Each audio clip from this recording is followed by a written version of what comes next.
Kan du ikke lige fortælle mig lidt om sådan en vindafviser? Jo, det kan jeg da nemt gøre. Ja. Hvad vil du gerne vide? Hvad kan man bruge sådan en til? Jamen, det er da rart at kunne få lidt frisk luft ind i bilen, og så uden at få regn og vind ind i hovedet, mens man kører. Ja, det er selvfølgelig rigtigt. Vi skal se, hvor nemt det faktisk er. Tag vores vindafviser. Der sidder lige sådan noget beskyttelsesfolie her, som vi lige piller af. Det er for, at den klæber, når man har monteret den. Vi har snydt lidt hjemmefra, så vi har testet, at den passer i bilen. Normalt så vil vi anbefale, at før man tager det her beskyttelsesfolie af, så sætter man den lige på bilen og ser, at den passer til bilen. Lad os give os i kast. Her, der sidder en gummiliste inde, der hvor ruden egentlig normalvis skal op. Skubber man den ind i, bøjer den ud, og man kan se på her, hvor meget den kan deflektere. Skubber man den op, skubber den ud, og så sidder den der. Fedt. Vi er ikke helt færdige nu, fordi det er sådan, at til alle vindafviserne, der medfølger clips til at fastspænde med.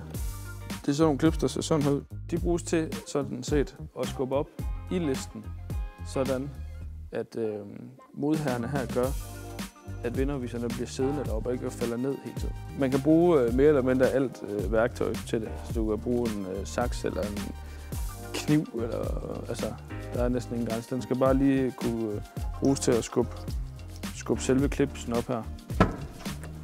Vi tager her og åbner vores dør. Og så er det meget vigtigt, at klipsen her, den vender sådan her, med modherrerne åben nedad, sådan at den kan sidde fast op i listen. Så skal den skubbes op mellem vindafviser og gummiliste. Og man siger som regel, at en i hver ende.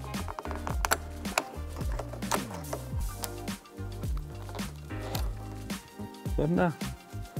Og så vil jeg nok sætte en hernede. Og den køber vi ind her.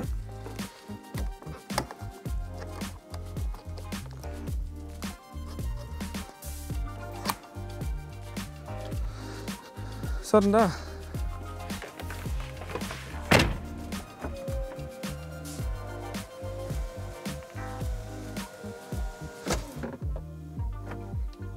Så er den sat fast. Hop ind på Autofix. Ses.